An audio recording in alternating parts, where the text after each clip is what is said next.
Les établissements de loisirs et les centres culturels peuvent ouvrir leurs portes. Enfin, les restaurants peuvent accueillir du public et les clients se ruer en salle ou réserver une table. La vie revient avec le soleil. Les habitués se retrouvent au café pour discuter de leurs mésaventures de l'hiver. Les amis dînent à une table en savourant des plats qui commençaient à leur manquer. D'autres font la tournée des bars ou se retrouvent en discothèque pour danser. Et parfois oublier. Oublier cet hiver d'isolement qui a trop longtemps duré. Oublier la lourde menace qui pesait constamment sur leurs épaules. La traque d'un virus, pas si mortel que ça. Le risque de le contracter ou de contaminer des proches. La menace d'une amende bien corsée. Toute cette agitation semble disparaître progressivement, en même temps que l'arrivée de l'été. En même temps que le passeport vaccinal, le passeport sanitaire, les vaccins, les tests PCR, les QR codes. Tous deviennent obligatoires, et cela modifie profondément la société humaine, qui n'est plus si humaine que ça.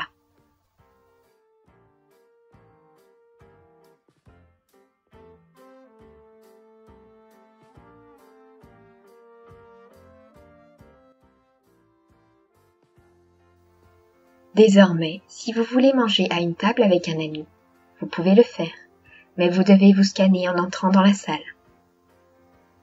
Et si vous n'avez toujours pas de smartphone sur vous, il y a des formulaires à remplir.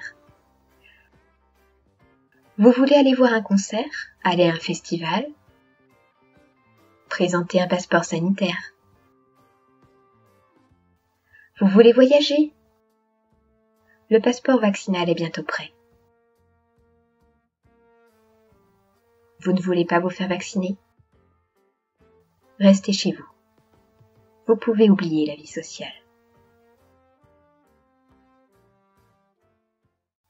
Toutes ces conditions n'ont strictement rien à voir avec une raison de santé publique et sanitaire.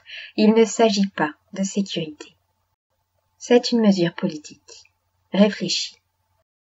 L'intention est d'implémenter toujours plus un fonctionnement totalitaire, où la population est tracée, masquée, et perd toutes ses libertés, où tous ses déplacements sont enregistrés, scannés.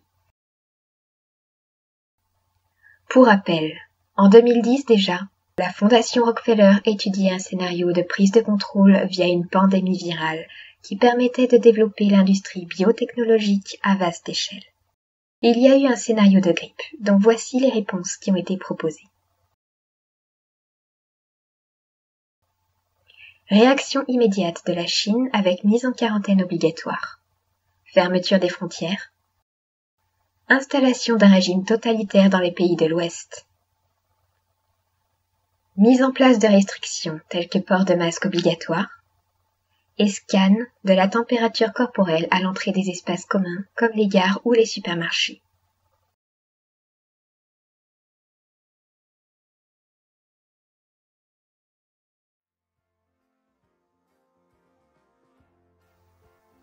Face à cette dictature croissante, et devant le chantage évident de ses représentants, la population s'organise. Elle met en place des recours systématiques à chacune des nouvelles mesures prononcées. L'un de ces recours est le développement d'un réseau solidaire, un réseau de restaurateurs, de professionnels variés qui s'agrandit de jour en jour en Europe. Ils souhaitent ouvrir à tout le monde, sans aucune différenciation particulière et refusent d'imposer le pass à leur clientèle. Merci à tous ces hommes qui sont encore épris d'unité, de foi et de liberté. C'est grâce à de tels mouvements que la nouvelle humanité voit le jour.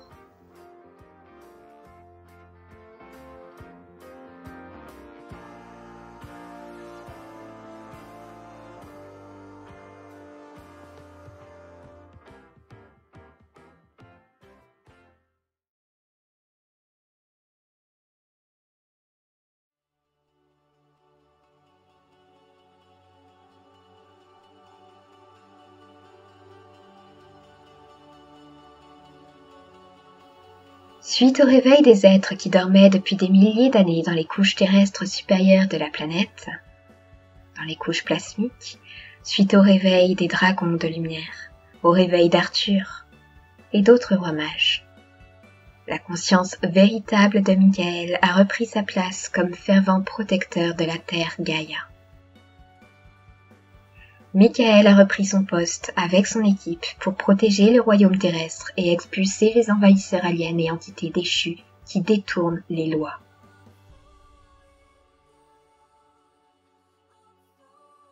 Son identité a longtemps été usurpée par de nombreux anges déchus, lucifériens, qui travaillent principalement auprès de la Fédération galactique. Et il est l'heure, maintenant, de les voir pour ce qu'ils sont. Ce sont en majorité des sbires de Yahvé, des entités déchues, clonées, qui ont la même apparence, qui se font appeler Archange Michael et qui répondent par ce même nom pour agir sur les consciences indigos en éveil et pour gagner leur confiance.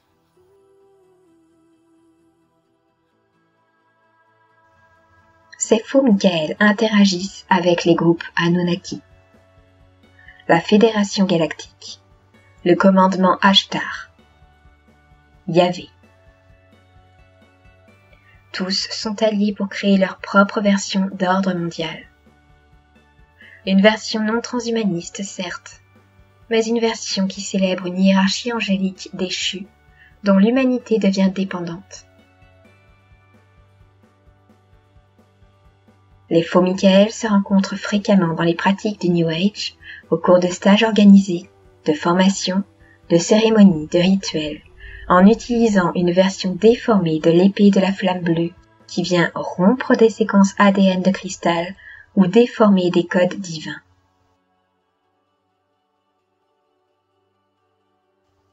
Cela dure depuis l'Empire du Milieu, en terre d'Égypte.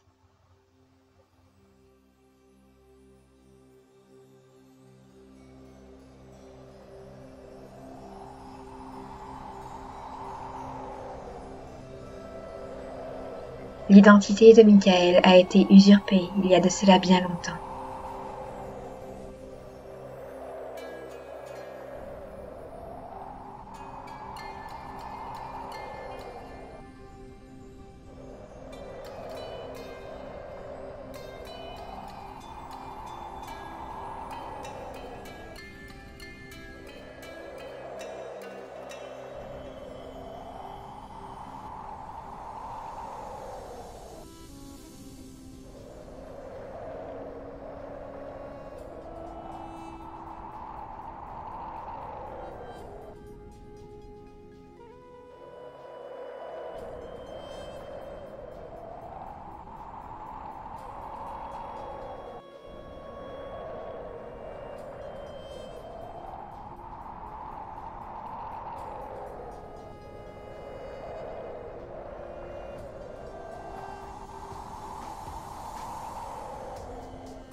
Le portail étant conquis, le vrai Michael rendu inactif,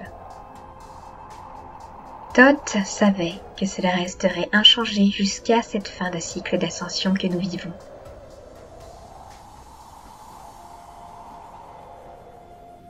Ce qui lui laissait une marge de manœuvre considérable.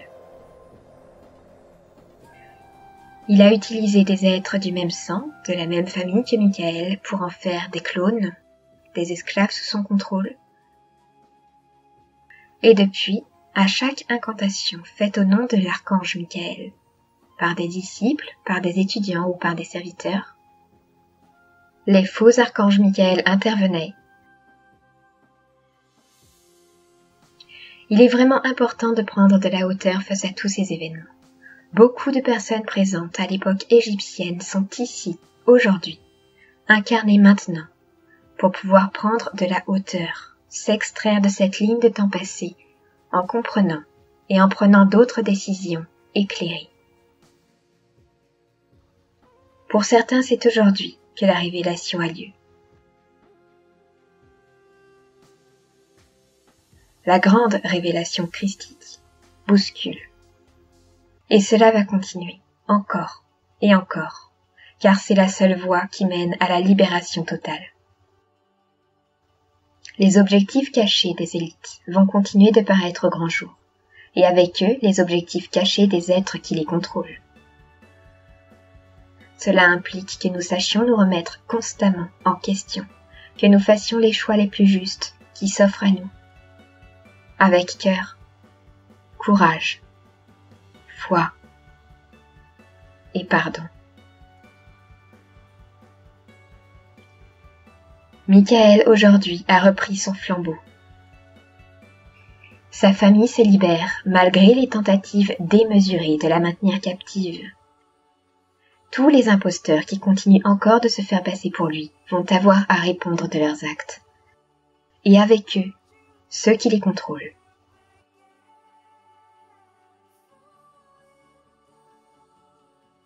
Cela contribue au retour du rôle masculin divin dans toute sa magnificence, le retour des hommes protecteurs sur la planète, libérés et profondément aimants.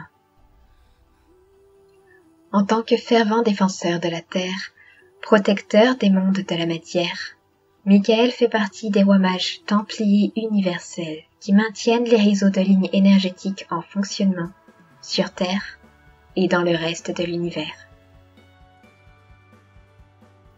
Avec lui, c'est toute une famille gardienne qui se relève.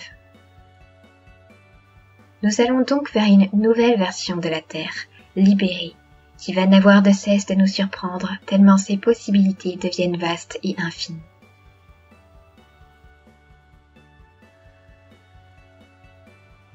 Regardez bien à l'ouest, regardez bien à l'est. C'est une rumeur qui monte jusqu'au ciel.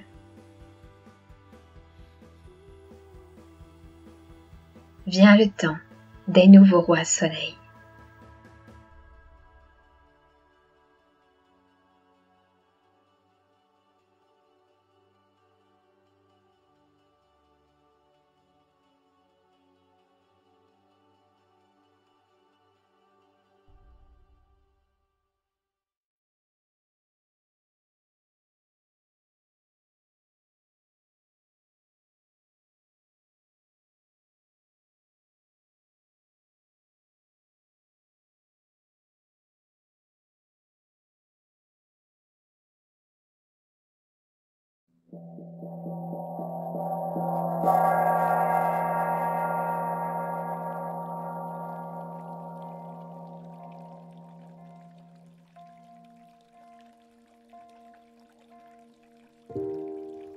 Long est le chemin de la vérité.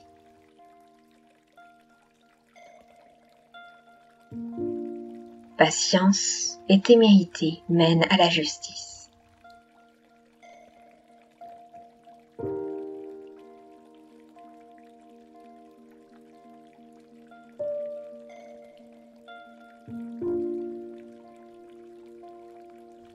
Vous êtes arrivé à un seuil de découverte qui entr'ouvre la porte d'un monde nouveau, entreaperçu jusque-là. Vous ne pouvez imaginer ce que sera demain.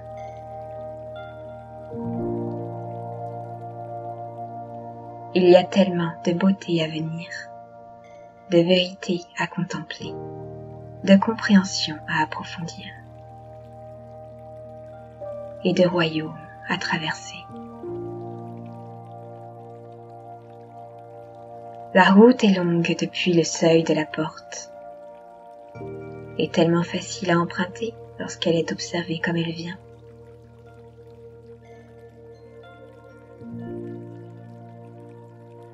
Maintenant est votre moment. Le moment unique. Celui qui ne cessera de durer. Une fois le seuil de la porte traversé.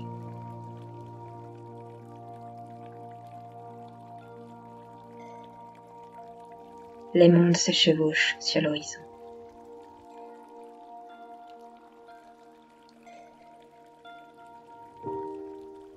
Souffle sur la braise qui enflamme ton cœur.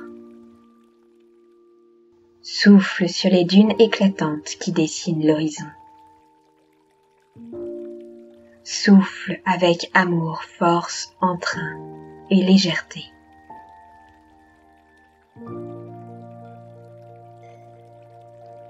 Demain a déjà commencé.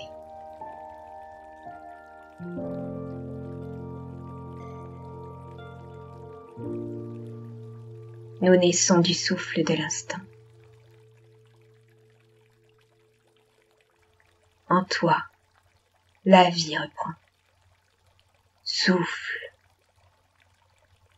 Et nous serons indéfiniment présents.